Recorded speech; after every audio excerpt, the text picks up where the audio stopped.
Bapa kami dalam kerajaan surga, di pagi ini kami berterima kasih kami boleh bangun dengan tubuh yang sehat. Dan rindulah kami untuk belajar firman-Mu, biar kiranya kuasa surga Allah Roh Kudus akan memberikan pengertian. Ini doa dan sembahyang kami, dalam nama Yesus Kristus kami persembahkan doa ini. Amin. Oke, hari ini tanggal 2 Agustus, judul renungan pagi kita adalah Berdamai dengan Saudaramu.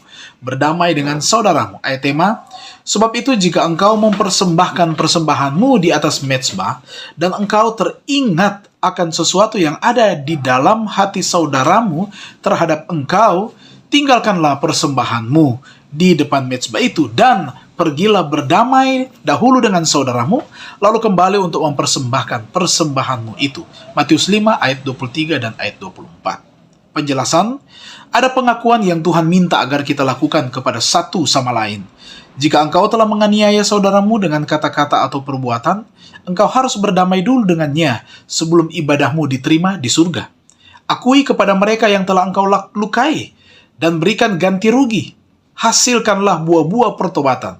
Jika seseorang memilih perasaan pahit, murka, atau kedengkian terhadap seorang saudara, biarkan dia pergi kepadanya secara pribadi, mengakui dosanya, dan mencari pengampunan.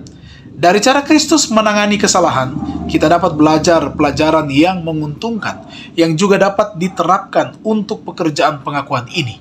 Dia meminta kita pergi kepada orang yang telah jatuh ke dalam pencobaan, dan temui dia sendirian. Jika tidak memungkinkan untuk membantunya karena kegelapan pikirannya dan keterpisahannya dari Tuhan, kita harus mencoba lagi dengan 2 atau 3 orang lain. Jika kesalahan itu tetap tidak diperbaiki, maka dan hanya setelah itulah kita harus menyampaikannya kepada jemaat.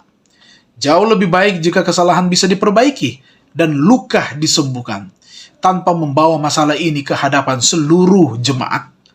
Tetapi pertanyaan tentang bagaimana dan kepada siapa dosa harus diakui adalah pertanyaan yang menuntut studi yang cermat dan penuh doa.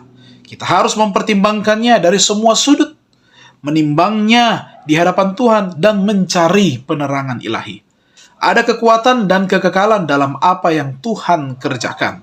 Apakah Allah bekerja lewat perantaraan manusia atau sebaliknya? Hati yang berada di bawah pengaruh Roh Allah akan sangat selaras dengan kehendaknya. Saudara-saudara, kita diajak untuk berdamai dengan saudaramu.